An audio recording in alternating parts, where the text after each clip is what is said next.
Companies with 100 employees or more will soon be required to mandate the vaccine or have employees tested weekly. Our Clara Benitez spoke to an employment lawyer and starts us off with what the change will mean for workers across San Diego. Clara.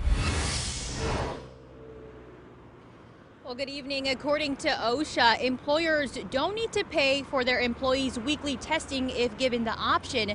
But in California, if employers give the option to those employees, employers will have to pay up.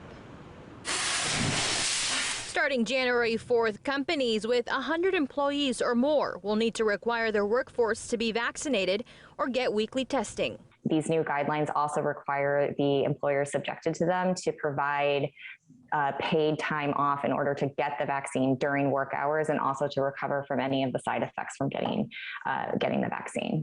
Attorney with Swan Employment Law, Laura Keller, says if an employer in the Golden State decides to give their employees the option to be tested weekly, the company needs to pay. In order to carry out the duties of the job and an employee incurs expenses because of that weekly testing, the employee can request and the employer is required to reimburse them for those personal expenses. But what if the company you're working for has less than 100 employees on site?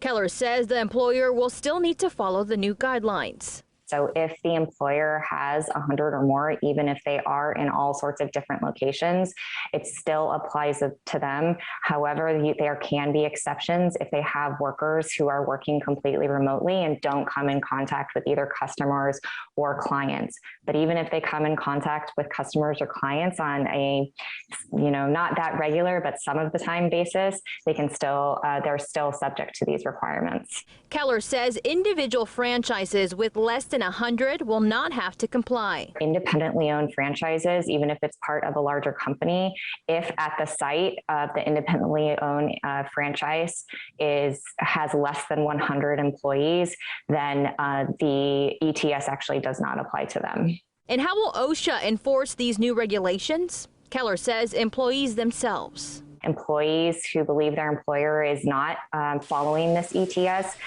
can complain to OSHA.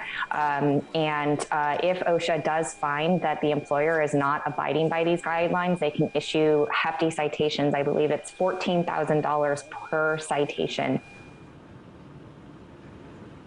Now, the option for weekly testing does not apply to healthcare workers who are receiving their aid from the federal government.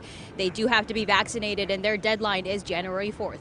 Reporting live here from the Embarcadero, Clara Benitez, Fox 5 News.